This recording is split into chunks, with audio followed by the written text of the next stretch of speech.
I am honored to have with us today Dr. Dido Green. Dido, a native of Scotland, has lived in more places than possibly even she cares to count.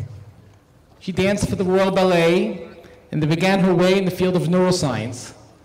She trained as an occupational therapist and then proceeded to do her doctorate at King's College in London. Then, having decided that a little bit more of geography was necessary, she moved to Israel in 2009, I think it was, where she joined the Faculty of Occupational Therapy at Tel Aviv University. I've had the privilege of being a co-investigator with Dido on a number of projects and continue to be amazed at her wide breadth of knowledge, her stamina, and her ability to see both the forest and the trees. Dido moved to Oxford Brookes University, where she is currently a reader in rehabilitation at the Center for Rehabilitation. Dido has published extensively, but more importantly, her publications have been seminal in the field. She continues to push the borders of pediatric neurorehabilitation, both from a research perspective, and I think just as important, as a caring clinician. And that combination is not obvious in today's world. One cannot introduce Dido without mentioning that we have before us a real Zionist, a real Scottish Zionist. When we had a recent war, one of the invited speakers could not make it. Dido agreed to come to Israel and fill in not only without hesitation, but with zest. For that, we thank you yet again. It's a great pleasure that I introduce my friend, Dr. Dido Green, to talk with us this morning. Thank you.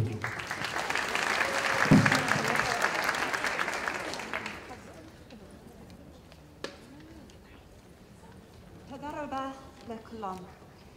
סליחה, העברית שלי זה לא טוב, כמו לפני כיתה א'. יותר טוב אם מדברת אנגלית. בסדר? לא טוב. Okay. Thank you so much for inviting me, however short notice. I'm always delighted to be here in Israel. And I'd like to take the opportunity of sharing some of the experiences I've had, not just of my time here in Israel, but the work I've done before and after in many different situations, and trying to look beyond what we know in the evidence and we get from systematic reviews, but how do we translate that research into clinical practice? And this comes from my passion both as a clinician and a researcher. Okay,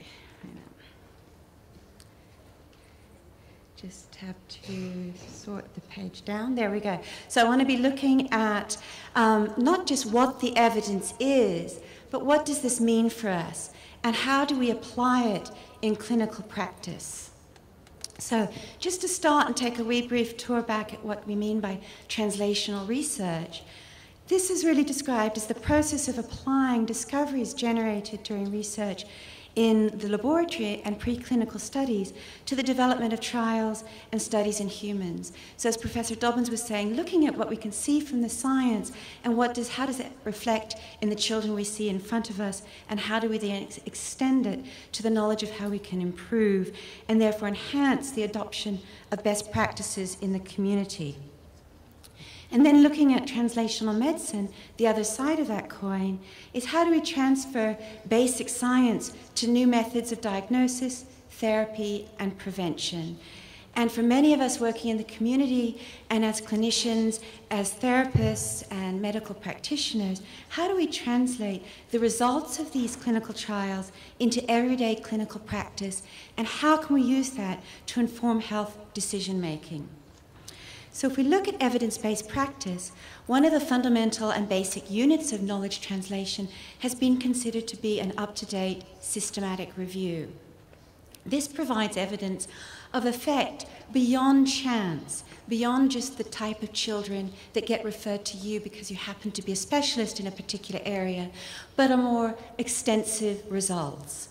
And how do we incorporate then these randomized controlled trials? These are what tend to be included in systematic reviews. And how do we report on group means to define treatment effects? These are what are included in the systematic reviews, but what can we get from those as clinicians? And what we most often see in the systematic review is that the intra and inter-individual variation response can get lost, And the salient components of the treatment are often not described or sufficiently described for clinicians to know how best to apply it within their practice. So I want to take some examples from some of our recent work in looking at, go back, where's the mouse gone to, here we go.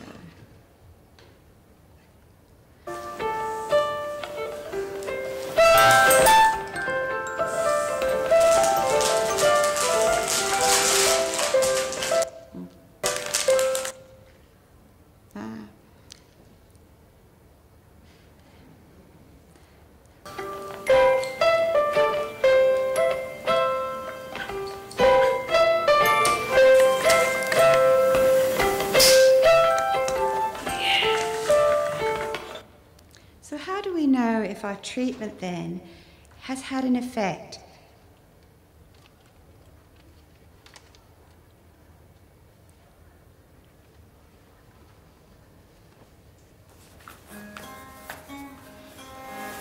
Hello, my name is and I'm going to do up my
So yes, all of those kids achieved a goal that they really wanted to be able to do. But how much of that was down to our intervention or the opportunity we gave them to have a try? So I want to share with you some lessons we've learnt from our work with children with cerebral palsy and those with childhood hemiplegia. And just to recap, We know that the incidence of cerebral palsy is the most frequent physical disability in childhood, of an incidence of 1 to 2 per 1,000 in Western countries, whereas a non-progressive condition, it can have a progressive impact. And there's some debate as to the extent and prevalence of children of cerebral palsy resulting in hemiplegia, but it's considerably large and one of the biggest groups of the cerebral palsies, and affects, as you see, so many aspects of their daily life and the things that children want to do and need to be able to do in bimanual control. Other children acquire a hemiplegia during childhood through brain injury, disease, or trauma. And what we do also see, and you could have seen in the videos preceding, that there's a lot of intra and inter individual variation. And this actually makes it quite difficult for us as clinicians to interpret the evidence from group means. So I want to have a look at some examples of that and turn to one of the seminal pieces of work from Professor Fedrizi's work in Italy, in which she started to progress at a prospective study of children who had received therapy in Italy. And so there were 31 children she tracked and measured some skills when they were less than 4 years of age until they were after 11 years of age. And she did some very simple assessments that were easy to take, looking at spontaneous use of the affected or weaker hand, some stereognosis, the ability to conform the hand and identify objects from touch alone, and the grip, being able to, at one end, not being able to grip small, medium, and large size cubes, and the range of skills up to 3 being a very fine pincer and manipulative control of that. And the rehabilitation that these children received, up until the 4 years of age, they received 2 to 3 times a week of individual therapy. Now, I can tell you in the UK, that would be unheard of. Children do not receive that much therapy, and I think that would be quite a lot of therapy, even from my brief time here in Israel, that children would get that much individual time. Between the ages of 4 and 7, they would meet weekly in groups of 3 to 4 children, and at the age of 7, therapy stopped altogether. And if we look at the results of these, which we've tried to simplify, we see that on the top level here are graphs of the grip scores of 3. And if you had, on the left side of that graph, a pretty good grip at the beginning when you were less than 4, you tended to keep that when you were over 11 years of age. If you had a grip score of 2, so you had some impairment that impacted on function, you had some chance of getting worse, and about a 30% chance of getting, or 25% chance of getting better. But if you had a grip score of a 1, you pretty much had severe impairment later on as well, with a 50% chance of some progress. And then if we just look at bimanual use, the amount you're using it, and the less you use it, the less likely you're able to use it and continue to develop skills, we see that those kids, even if they had a good score to start with, the bottom left here, one child stopped using the hand towards about after the age of 11. And similarly, if we go across to the bottom right there, we see that if you're pretty much not using your hand because of severe impairment when you're less than 4, doesn't necessarily guarantee you're going to make any progress, despite a substantial amount of therapy.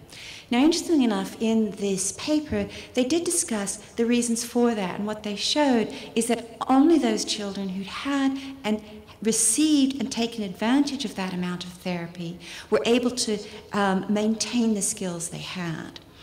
So that's a lot of therapy for not that much outcome 11 years downstream. Since that time, a lot of research has been going in to trying to optimize or develop protocols to improve those outcomes. And we've been looking at intensive therapies. So these have been classified under categories of repetitive task training, particularly what's called constraint-induced movement therapy, resulting in where we restrain the dominant hand or the less affected hand to force the use of the weaker affected hand in activities. And then, or other intensive bimanual training or virtual reality systems to really push the use of that hand. And these therapeutic protocols have been delivered at 60 to 90 hours of therapy over 2 to 3 weeks, or up to 120 hours of therapy over 2 months.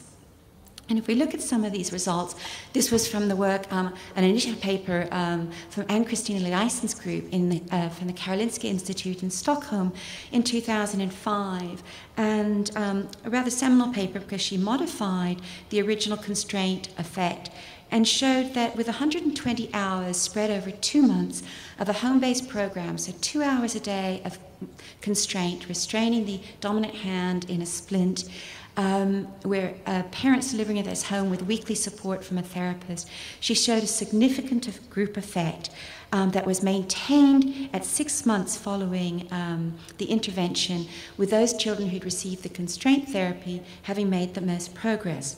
So as this was a match control design, what I really liked about this paper was they reported the individual results, which allows us then to really try and understand which of the children made a meaningful difference as a clinician. So not just as a group, because if we have a group mean, we have children that respond positively on the one side of that mean, and children who get worse or make no progress on the other side of that mean. So what we can actually do when we have the individual data, we can start to see how many children made significant progress. And it's either calculated by what we call the smallest detectable difference or the least detectable difference. So looking at the rate of the distribution, the square root, multiplying that by the square root of 2, and the standard error of the measurement. So what would be achieved beyond chance alone? And so if we look at the Lodgett scale scores reported in the Eliasson paper, we see that the smallest detectable difference is 2.3. If I then impose that calculation onto their results, we see here on the left of this graph the children who'd been in the constraint group. This was a group of children who lived in Stockholm, so could receive the support from the therapist, as opposed to a convenience cohort of children who've lived outside the Stockholm area, where we see a very dispersed response to no intervention at all. So after the 2-month period, what I wanted to do is calculate how many of those children, if I'm going to encourage parents to do 2 hours a day of this intervention, how many made a response that we could say occurred beyond chance alone? And we find 3 definites and 2 on the borderline. So there's a 25% chance of the child making progress. And that's quite hard for me to say to a parent that actually, you know, you're going to put 120 hours of therapy time in and a 1 in 4 chance that your child will benefit.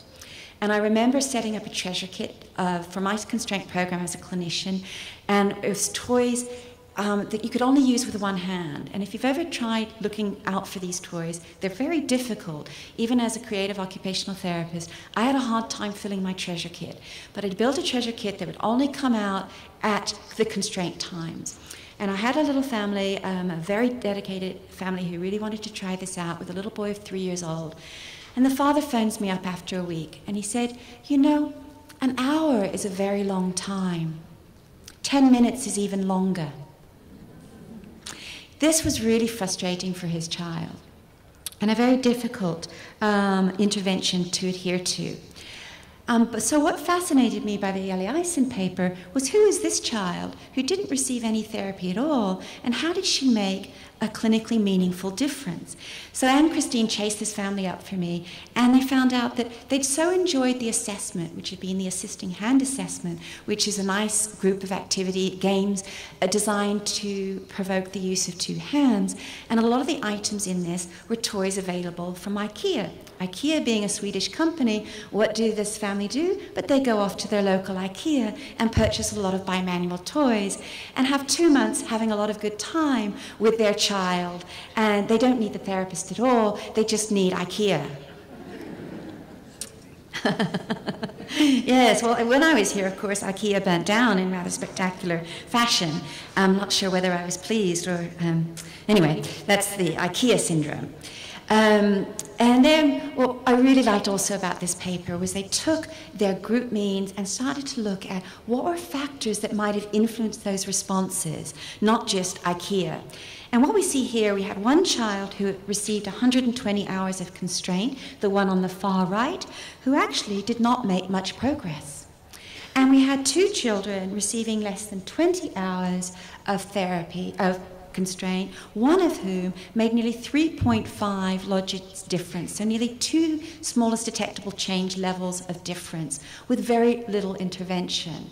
So what we need is some more statistical, sort of higher statistical procedures to try and look at the interactions between age, severity of the impairment, and the amount of restraint to try and understand how much therapy for whom. But this paper was really interesting because they didn't just report on these group sizes in a huge randomized controlled trial. They tried to look at what was contributing to those changes. So let's look at another paper here and the evidence from group means. And how can we see, we see here from a paper by Remy Rousseau's group from Adelaide in Australia, we see different ways of presenting group means on the left. I prefer these box and plots, which give us an idea of some of the ranges of change before and, between here we have the control group, before and after treatment, and the intervention group. And you can see that there's a huge breadth of response to that, despite supposedly significant differences in the means. Whereas we graph them as a more simple way so that clinicians can see, oh yes, there's progress, we lose some of those differences. If we look at the results they had, this was a study looking at botulinum toxin plus intensive occupational therapy for children with hemiplegic cerebral palsy. And what they found is that there was significantly improved progress in the botulinum toxin group in body structure aspects of range of movement, strength, and grip control, and activity participation, and reported self-perception for global self-worth. But at 6 months, it was only the body structure measures that were maintained. So nothing of meaning to be able to open your packet of crisps or do up your buttons. But when we actually look at the data, they reported the baseline data separately from the intervention data. And because they're using this sort of cross-sectional analysis, which is an acceptable procedure when there are no differences at baseline between the two groups, what they identified were significant differences, and this will be difficult for you to see, but I've extracted this data separately, on global self-worth and athletic competence at 3 months, but not at 6 months. Because I appreciate that would be difficult to see, I then took the data and combined the baseline with the 3-month and the 6-month to show you that here we have the control group who dropped by 0.3 on this particular measure, the Hunter self-perception profile, and then responded at 6 months at 0.3 again to back where they started with a similar range or confidence intervals. And then we see in the intervention group, they overall progressed by 0.1, but ended up with only 0.5 difference that wasn't meaningful at 6 months. And then at athletic competence, we see sort of similar negligible, meaningless differences in the control group, but some interesting difference in profile and pattern in the intervention group. So now if we impose what we call the smallest detectable difference, and we calculate that for this particular scale, we see that a 0.18 is meaningless, is the minimum we would expect to be meaningful.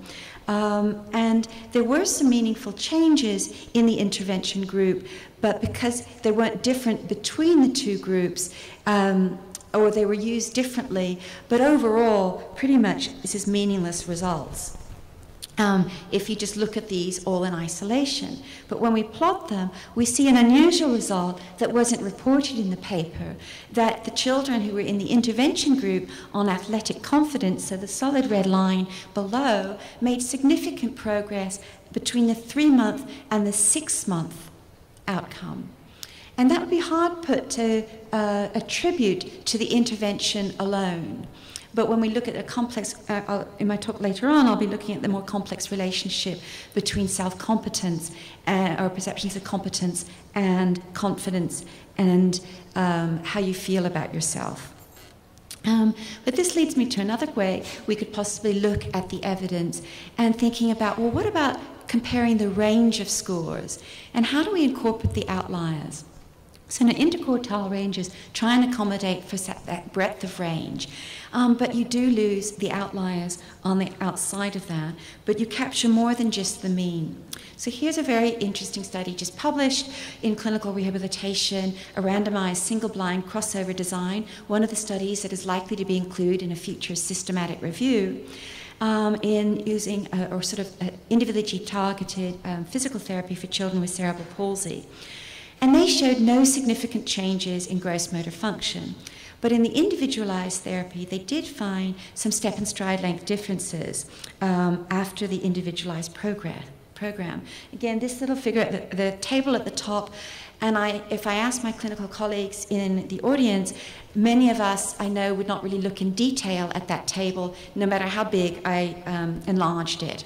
So what I tried to do is to make it more pictorial, and I graphed out the results. So if we look at the bottom, we see a medium blue, a grey, and a purple colours representing the lower quartile, the median, and the upper quartile ranges for usual care pre and post, so a period of intervention, a period of baseline monitoring without any intervention.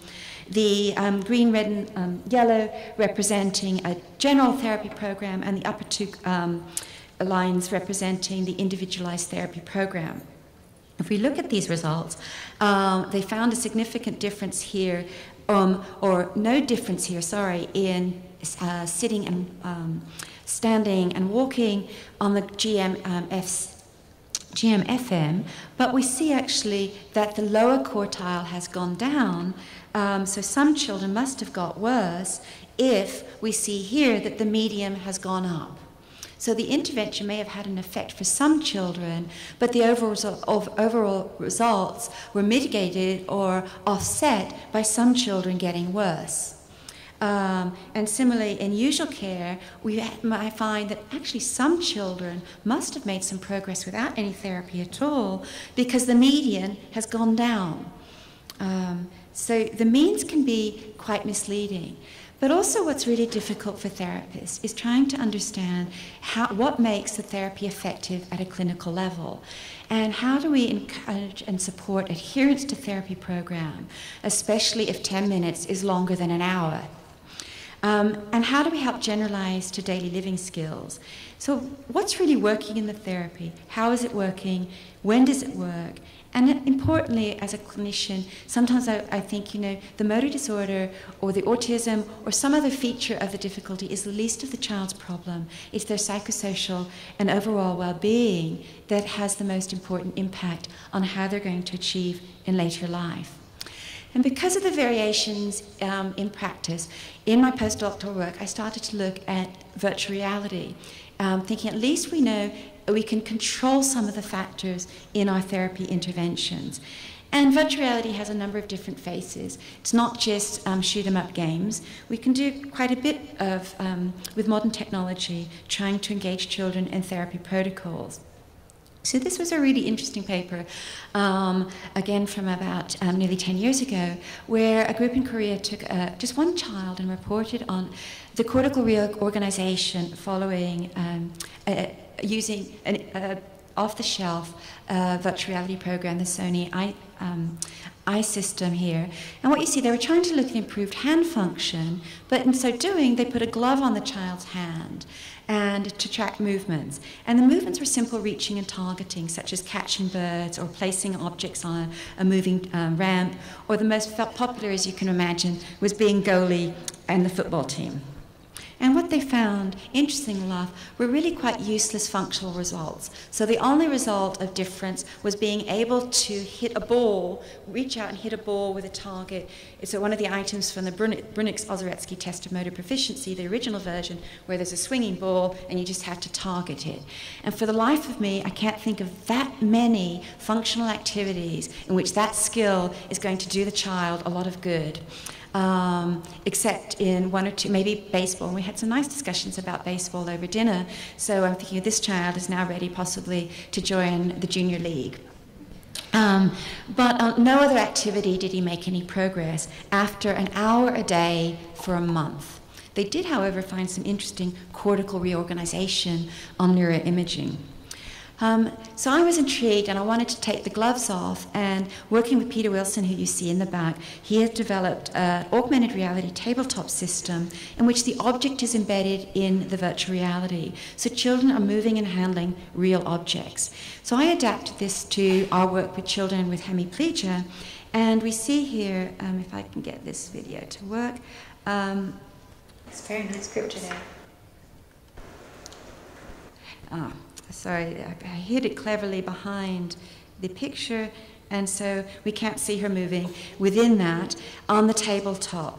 But what we see here on the graph is the real mixed profile of change over time. We plotted her movement efficiency, so ability to move in a straight line, her accuracy and the timing, the speed of her movements over that period. And basically, if we just plotted that, you see no change. But at some point, at day 12, this girl was able to go and open a door. She had sufficient control of reaching, grasping, and grasp control to open a door.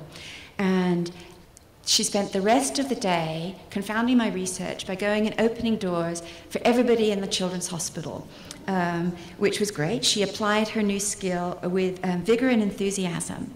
So if we actually look at this data in more detail and apply some single subject analysis to that, we see if we just tracked her over the first week, we would have thought that we were making her worse. Her trajectories were so variable, she couldn't control a straight line, she couldn't control that reaching or targeting, and there was a lot of errors in that light blue line at the bottom. And if we had extended, we could have made her possibly much worse. But what we see happening around this third week, which she was coming in for half an hour every day, we start to see a more stable profile. So this child was beginning to make changes that were meaningful and became functional, not because necessarily an increase in skill that we can measure on our classic assessments, but a reduction in variability. So a more stable control of that hand. But those are difficult elements to capture using traditional statistical modeling. This child, on the other hand, was a 3.5-year-old who had refused to use her right hand and even let therapists touch it for the preceding year. She had a complex disability with, she was blind in one eye with a homogeneous hemianopia in the right visual field, so had not been moving and using anything in the right visual field. And what we actually see is a really nice profile of skills over time. At this first week, we see her really quite poor skills. And if we apply two standard deviation modeling to this, we see in her final week, she's made quite considerable progress with 3 of those 5 scores outside 2 standard deviations of where she'd started. And if we track acceleration line of that, we see some considerable progress. So the argument here would have been, why would we stop therapy? She still has potentially a long way to go yet. Here is some of the other data we didn't report in a paper which we got published on a mean of an N of 4. So Mitch and I are discussing publishing a paper on an N of 7. Well, we had an N of 4. But here are the N of 8 we would have had if I could have figured out a way to generate enough clinical interest among the editorial publishing world. But really quite interesting, in this child on the top left, a 10-year-old, her family kept being given free holidays. So every other week seemed to go away on holiday. So I didn't feel I had learnt that much, except that she came back no worse off. So the holiday hadn't done her any harm at all. Whereas this child was a very interesting one. He was so engaged and came every day, worked really hard, didn't want to leave, but was really tired. He put his head down on the table, despite his enthusiasm, just really wasn't making any progress when I looked at the data over time. So I went to his pediatrician and I said, you know, he's so engaged, he's so enthusiastic. I would have thought just clinically he should have been making some progress. This child had sickle cell anemia, and so the pediatrician decided to investigate, and we found he was hemolyzing. So we brought him in for a blood transfusion, and then we see at the end, after that transfusion, he starts to make a bit of progress as he's got the energy to actually really benefit from that. The boy on the bottom left, his mother fell ill and so was unable to follow through, but he didn't seem to be making much progress. And this is a little child I'll talk to you later on, because he subsequently has had enthusiasm and participated in some of our other programs. Whereas this child on the bottom right really intrigued me because he was a child with severe, complex, multiple handicaps. He was deaf, he had severe learning disabilities and challenging behavior, hydrocephalus and epilepsy. So he kind of drew the short straw, and we're looking for a diagnosis he didn't have. The first week he spent just throwing the objects at me. Every time I asked him to use his right hand, he just refused. He didn't mind using the system with his left hand. By the middle week, he was beginning to explore that, and what we see in that final week is where he really started to engage in the system, and that's really where we could see the therapeutic benefit potentially taking hold for this child. So that's potentially using a more robust system so we could actually control for what we were doing.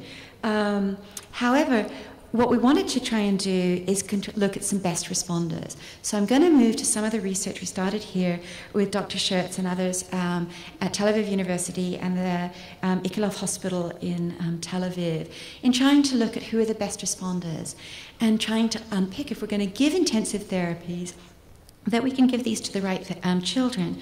So investigating the relationships of children, their hand function, their cerebral pathology, and brain connectivity, and contrast the clinical and neurological presentation before and after bimanual intensive therapy.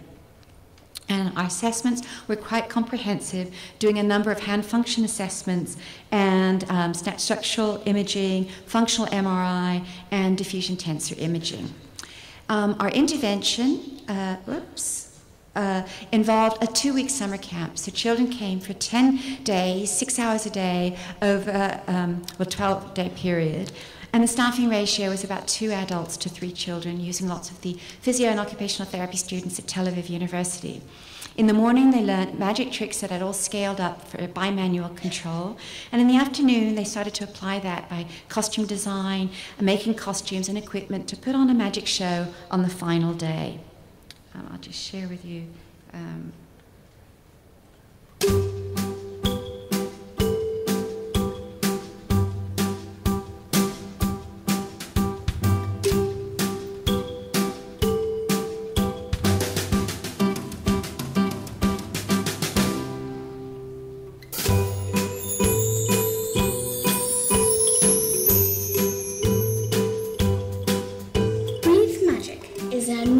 Way of delivering therapy for young people like us who suffer from hemiplegia, which means that movements are difficult to perform on one side of our body due to an injury on one of our most important organ, the brain.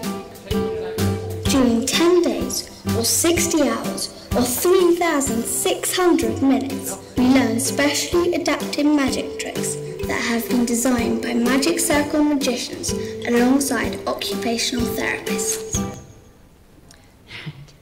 So hopefully the therapy was fun. Our results that we reported last year at the group mean level are encouraging. So we see here at the top with natural progress, very little change, but the intervention effects in bimanual control were significant at the post-camp, and one of the groups you see on the bottom left graph didn't quite maintain that progress at the 3-month follow-up, but the unimanual speed, so the speed, we see a faster time, so reduction in time on grasp and release using the Jepson-Taylor test of hand function. Another test that I was really interested in, the Children's Hand Use Experience Questionnaire, starts to ask questions about do they do functional daily activities independently, do they use one hand or 2, and how do they use that hand? Is it effective? How much time does it take? And how bothered are they by that skill? We see that I've merged a number of our camps we've run over the years now. We see some great mean changes, and they're being maintained at 3- and 6-month follow-up even. Another interesting way of looking at our results is through health economics. And in one of our years, we started to cost up, well, what is the time parents are putting in to support their children at home? Opening yogurts, cutting meat, doing zips, putting things into their rucksacks.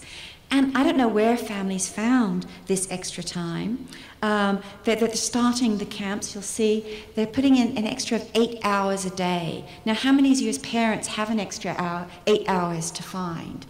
I mean, you're short of 8 hours, aren't you? Not finding 8 hours in there. But at the end of the camp, and this is at the 6-month follow-up, they're only putting in 4 hours extra. And I have to say, part of this was for driving. This was a particular icy, snowy winter in the UK, and an hour of that was driving because the children were unstable for walking. Needless to say, those were quite significant if you translate those hours to quality time for the family or additional work. I'm going to race through some of this data. This is just some of our results of children who we've got imaging data on to try and see what can predict. And we had a range of children with quite severe movement impairments in this group. So children that aren't included in other people's studies. You can see here from examples of their scans. So although they all have a clinical diagnosis of a hemiplegia, not one of those two brains, if you can see them, looks the same. On the top left, we have a child who is the first child we imaged. And I remember the physicist saying to me, we can't give this image to the parents. He's only got half a brain. And I said, no, give me the images. I want to take the picture. And I took them to the family. And I said, I want 2 halves of that half of brain. Because this child was in mainstream school, functioning extremely well, considering the extent of damage in that hemisphere. But we had some arguments then, because as a researcher, you lose some of your clinical scruples, and you kind of try and sign up everybody just to populate your sample. But I was told not to include these children with severe lesion size and severe motor impairment because they didn't have the capacity to benefit from a bimanual intervention, those kids on the right. I was also told not to include these kids on the left who were 13 and 14 years old because their brains had lost their plasticity and they would not make progress. And we must look for compensatory techniques. But lo and behold, who is the child that does not make progress? The one we expected should. Classic spastic hemiplegia, localized lesion area, and so he's the child that's most interesting to study. Looking at his brain, what do we find? And I was really so intrigued by Professor Dobbin's talk this morning in the corpus callosum. Here we find a child with significant mirrored movements, but no or very limited connections between the corpus callosum in the mid-bodies, the area of the corpus callosum that connects the 2 hemispheres. So how does he do bimanual skills at all, let alone with mirrored movements? Needless to say, we made this child worse on bimanual function, but we made him better and faster on unimanual function. So here, that was an interesting case. Now, I don't have time to share with you another case more recently from a child in the UK who had the exact same clinical outcome from the intervention, but showed hypergenesis of the corpus callosum in the mid-bodies. So that's my next presentation to you at the next conference. But we see here another child who made significant progress, despite what the physicist said, appeared to be conflicting evidence. He had a left hemiplegia, but no activation on the supplementary motor cortex when moving his right hand, his non-hemiplegic hand. So appeared to have a hemidyspraxia of his right hand, but a clinical signs of hemiplegia in his left hand. If we look at this, we do see that neuropathology does correspond with hand function at baseline. But our outcomes in predicting function are less clear because it seems to be that the children with the most severe neuropathology at baseline make the most progress in a bimanual intervention. So the very children that I was told not to include. And those with more immature white matter development also make the most change. But as a clinician, what we learned in that first summer, listening to the comments of the children, were that the psychosocial issues were perhaps the most important. And we've seen from the seminal work of Robert Goodman and later the recent publication of Parks, that up to 50% of children with hemiplegia will have co-occurring psychiatric disorder, and that these can have some of the most important impact. So I just want to, I'll go to the next one here, and as we just listen to this, I thought, oh, this is magic, I'm going to be really great at magic. I didn't really think that we'd be doing all these other things to practice with our hand as well. like the games after lunch, everything has to be with 2 hands, and I've realised I got much better and I look more normal compared to this weird disabled kid.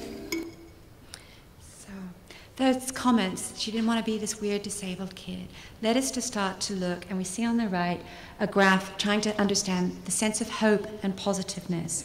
And we see that it's not necessarily whereas it's significant in that if you're positive, it reflects to levels of skill. We can see by the dispersion of individual responses that that's not true for all children, no matter how we look at this across time or at the end of a 3-month period. So there's lots of individual variation. So just to wind up, and in the interest of time, whoops, I'm trying to get, here we go.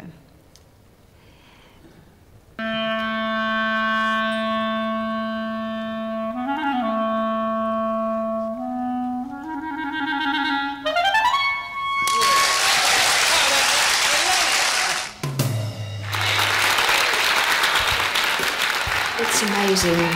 My goal would be to see it rolled out in every hospital throughout the country, because it won't only help children with hemiplegia. Ultimately, adults who've had a stroke, we all love having fun. Why shouldn't those people relearn the ability to use their limbs that have been affected by stroke by doing a bit of magic?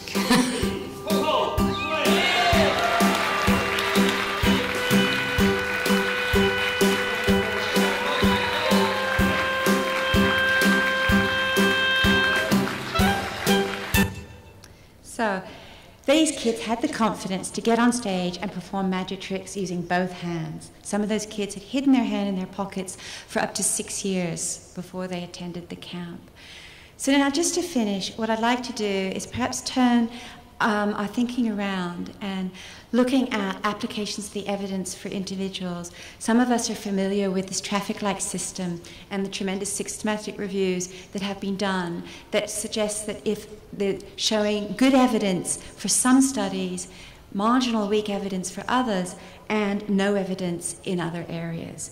But I want to turn that traffic light around, and as clinicians and researchers, try and think, let's not just persist with traditional models of therapy, but find creative solutions to apply the evidence.